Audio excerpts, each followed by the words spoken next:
Morning student. बेटा आज हम 6th क्लास की हिंदी पढ़ने वाले हैं। 6th क्लास की हिंदी के अंदर बेटा 4 लेसन हमारे कंप्लीट हो चुके हैं और थोड़ा बहुत हमारा हिंदी व्याकरण का कोर्स भी कंप्लीट हो चुका है। ओके बेटा, तो बेटा आज हम लेसन नंबर 5 एक छोटी सी कविता है, आओ फिर से दिया जलाए, वो स्टार्ट करने वाले हैं। बड़ी प्यारी कविता है।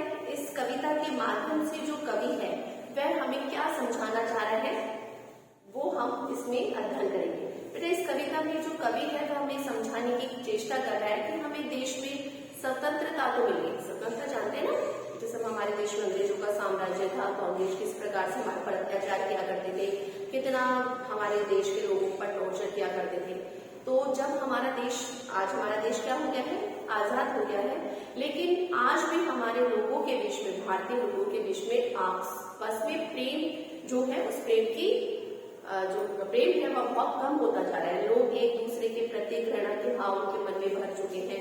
तो कवि चाह रहा है कि किसी भी तरह से हमारे देश के नागरिकों में आपस में प्रेम रहे और जो मन में घृणा, द्वेष भावना, इन सारी चीजें जो आ चुकी है, मन में एक दूसरे के प्रति कटुता आ चुकी है, दूरी आ चुकी है, वह दूरी अब हमारे बीच में न रहे और समस्त भारत के जो लोग हैं वह मिल मिलकर प्यार से रहे। स्टार्ट करते हैं। बड़ी प्यारी कविता है। देखिए बेटा कविता क्या है, आओ फिर से दिया जलाए। ओके, आओ फिर से दिया जलाए कि दोबारा से हम देश को क्या करें, प्यार मोहब्बत से रहना सिखाएं। कैसे? भरी दोपहरी में अंधियारा, सूरज परछाई से हारा, अंतर मन का नेह निचोड़े, बुझी हुई बातें सुलझाए, आओ फिर से दिया जलाए। हम पड़ाव को समझे मंजिल, लक्ष्य को आंखों में ओझल, वर्तमान के मोह जाल में आने वाला कल न भुलाए, आओ फिर से दिया जलाए। आहुति बाकी व्यर्थ अधूरा, अपनों के विघ्नों ने घेरा, अंतिम जय का व्रज बनाए, न ददीची हड्डियां गलाए, आओ फिर से दिया जलाए। देखिए कवि इसमें वर्णन करता हुआ क्या कह रहा है कि भरी दोपहरी में अंधियारा, सूरज परछाई से हारा। अब देखिए यहाँ पर हमारा देश आजाद हो चुका है, सब कुछ हमें मिल चुका है, हमने बाहर के लोगों पर तो क्या पा ली है, विजय प्राप्त कर ली है। अंग्रेज बेटा विदेश से आए थे, बाहर से आए थे, तो उन पर तो हमने विजय प्राप्त कर ली है, लेकिन हम अपने आप से क्या हो चुके हैं, हार चुके हैं। कि भरी दोपहरी में अंधियारा, सूरज परछाई से हारा, कि सूरज जो है वो परछाई से हार गया। परछाई यानी कि अपनी छाया से हार गया, कि हमने दूसरे लोगों पर अर्थात अंग्रेजों पर तो विजय प्राप्त कर ली है, लेकिन हम हमारे भारत में रहने वाले आपस में जो नागरिक है, भारतीय लोग हैं, उनसे हम क्या हो चुके हैं, हार चुके हैं। बेटा होता है ना, हम बाहर वाले से कोई झगड़ा करके आ जाते हैं, अभी किसी से झगड़ा होता है बाहर जिससे हमारी कोई जान पहचान नहीं होती, कुछ नहीं होती है, हम उससे लड़ाई झगड़ा करके आ जाते हैं। लेकिन जब हम वही बात हमारे घर के अंदर होती है तो किसी आपसी जो संबंध है, अपने मम्मी पापा से मान ले, अपने भाई बहनों से मान ले, तो हम क्या करते हैं, कई बार हमारे परिवार वालों के हित के लिए, उनकी खुशी के लिए क्या हो जाते हैं, हार जाते हैं, यानी कि उनसे झगड़ा नहीं करते हैं। तो व्यक्ति किसी से भी नहीं हारता है, दूसरे से नहीं हारता है, अपने आप से और अपने प्रेम के आपसी जो संबंध है उनसे हार जाता है। जैसे इसमें बताया गया है कि हमने अंग्रेजों पर तो विजय प्राप्त कर ली, लेकिन हमारे भारत के रहने वाले लोगों से क्या कर लिए, हम हार गए।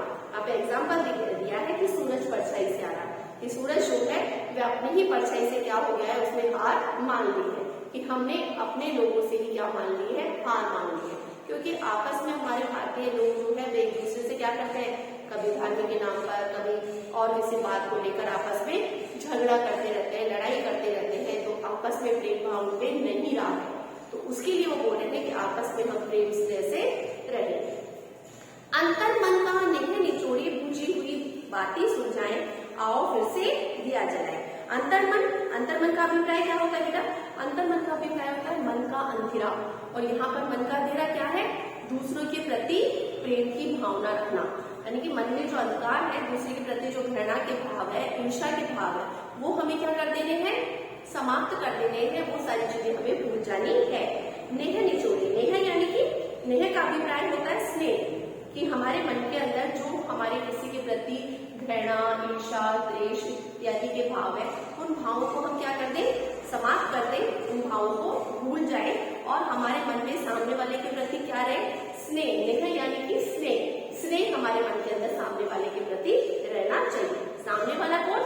आपस में भारतीय लोगों के बारे में बताया जा रहा है इसमें। बुझी हुई बातें सुलझाएं, आओ खुद से दिया जलाए। बुझी हुई बातें यानी लोगों के मन में जो प्रेम की भावना, समर्पण की भावना एक दूसरे के प्रति नहीं रही है, उसको हम क्या करें? जगाने की चेष्टा करें। आगे देखिए, हम पड़ाव को समझे मंजिल, लक्ष्य हुआ आंखों से ओझल। अब वो बोल रहे हैं कि हम पड़ाव को क्या समझ लें? हमारी मंजिल है। यानी कि पड़ाव का मतलब क्या होता है? एक स्थान पर रुक जाना, मंजिल प्राप्त कर लेना। तो हम पड़ाव को क्या समझे? कि हमें मंजिल मिल गई है, लक्ष्य हुआ आंखों से ओझल। लेकिन हम उसको क्या कर रहे हैं? जो हमारा लक्ष्य था, हमारे आजादी से पहले जो हमारा लक्ष्य क्या था बेटा? हमारा लक्ष्य था कि आजाद होने के बाद में हम भारतीय मिलजुल कर देश की प्रगति करेंगे, देश के विकास के अंदर अपना योगदान देंगे। लेकिन आज क्या कर रहे हैं हम? आज बेटा आपस में हम धर्म के नाम पे या और किसी चीज को लेकर मतभेद उत्पन्न कर रहे हैं एक दूसरे के प्रति। जो बड़े बड़े राजनेता है वो भी क्या कर रहे हैं? अपने स्वार्थ सिद्धि में लगे हुए हैं। देश के व्यक्ति देश का ही अहित कर रहे हैं। पहले तो अपन मानते थे कि चलो अंग्रेजों का साम्राज्य था, इस कारण से कि हमारे देश पर प्रगति नहीं कर पाया। लेकिन आज क्या है? आज बड़े बड़े जो नेता हैं वो क्या कर रहे हैं? वो शोषण कर रहे हैं। जितना बड़ा नेता है उतना बड़ा शोषण कर रहा है। तो हमारे लोग ही हमारे ऊपर क्या कर रहे हैं? अत्याचार कर रहे हैं। तो इसके बारे में जो कवि है वो बोल रहा है कि क्या बोल रहे हैं? कि इस कारण से हमारा जो लक्ष्य था, हमारा लक्ष्य क्या था? देश की प्रगति करना, देश के विकास में अपना महत्वपूर्ण योगदान देना। लेकिन हम उस योगदान को, उस जो हमारी मंजिल थी, जो हमारा लक्ष्य था, उसे कोई हमने क्या कर दिया है? आज भुला दिया है और आपस में एक दूसरे को नीचा दिखाने की भावना में लग गए हैं। आने वाला कल न भुलाए, कि आने वाला जो कल है उसको हमें भूलना नहीं चाहिए। कि आओ हम एक नया दीपक जलाए, आओ फिर से दिया जलाए, अर्थात आओ फिर से हम लोगों के मन में प्यार और सहानुभूति और स्नेह की भावना पैदा करें। लास्ट देखिए, आहुति बाकी या अधूरा। आहुति बिना आहुति होती है, जैसे हम आपने देखा होगा ना, आपके घर में हवन होता है तो हवन के अंदर हम क्या डालते हैं? आहुति डालते हैं ना। जैसे हम आहुति डालते हैं वैसे आग और ज्यादा प्रज्वलित होती है और ज्यादा बढ़ती है ना। तो यहाँ पर आहुति का अभिप्राय है हमारे समर्पण, हमारे बलिदान से, कि हम हमारे देश के हित के लिए क्या करें? कार्य करें, अपना निजी स्वार्थ नहीं देखें। हमारे देश का हित क्या है हम उस चीज पर फोकस करें, उस चीज पर हम ध्यान दें, जिसके कारण से हमारा यज्ञ क्या है? अभी अधूरा है। यज्ञ क्या है? यज्ञ कब सफल होगा? जब हम एक दूसरे के प्रति प्रेम और स्नेह और समर्पण के भाव रखेंगे। ओके, अपने निजी स्वार्थों को त्याग कर और दूसरे के सुख और दुख के अंदर उसका साथ देंगे। अपनों ने विघ्नों ने घेरा, कि अपने ही क्या है? हमें मुसीबतों में डाल देते हैं। उन्हीं के कारण हम क्या कर रहे हैं? आप परेशानियों का सामना कर रहे हैं। हमारे देश के जो राजनेता है, नेता है, बहुत सारे जो बड़े बड़े पदों पर है, वही क्या कर रहे हैं? हमारे देश के रहने वाले लोगों का शोषण कर रहे हैं, उन पर अत्याचार कर रहे हैं। उनकी जो मूलभूत आवश्यकताएं हैं वह आवश्यकताएं भी पूरी नहीं हो रही है। तो हमारे भारतीय लोग ही भारतीयों पर जो अत्याचार कर रहे हैं उसके लिए कवि कह रहा है कि वो ऐसा ना करें और एक दूसरे के प्रति स्नेह, प्रेम और समर्पण के भाव रखें। अंतिम जय का ब्रज बनाई, नव दधीची हंडियां गलाए। अब देखिए बेटा, दधीची बहुत बड़े संत थे बेटा। उन्होंने पता है क्या किया था? उन्होंने देवताओं के हित के कारण अपनी जो शरीर की हड्डियां थी ना, उन हड्डियों को क्या कर दिया था? दान कर दिया था। अर्थात अपने शरीर को उन्होंने जला दिया था और उनके हड्डियों से एक शस्त्र बनाया गया था। उस शस्त्र से जो राक्षस है, राक्षसों का वध किया गया था। तो इस कारण से कि दधीची जो थे, दधीची देवताओं के पास में गए और उन्होंने दधीची से विनती करी कि जो ये राक्षस है वह बहुत ज्यादा उत्पात मचा रहे हैं, बहुत ज्यादा परेशान कर रहे हैं। तो उन्होंने क्या किया? बोले इसका खाली एक ही उपाय है कि आप अपनी हड्डियां हमें दान दे दें, तो हम राक्षसों पर विजय प्राप्त कर सकते हैं। तो दधीची ने बिना सोचे समझे अपने शरीर को जला दिया और जो उनकी हड्डियां थी उन हड्डियों से एक शस्त्र बनाया गया और उस शस्त्र के द्वारा देवताओं ने राक्षसों पर विजय प्राप्त करी।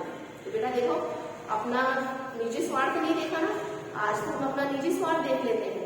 तो दधीची जैसा हमें बनना है, यानी कि अपने बारे में ना सोचकर किसके बारे में सोचना है? हमें देश के बारे में, दूसरे लोगों के बारे में। लेकिन हम क्या करते हैं, हमारे बारे में सोचते हैं। तो यहाँ पर कबीर यही समझाने के प्रयत्न कर रहा है कि हम दधीची जैसे बने, यानी कि अपने निजी स्वार्थों से ऊपर उठकर और दूसरे के हित और सम्मान का ध्यान रखें, दूसरे का हित का ध्यान रखें।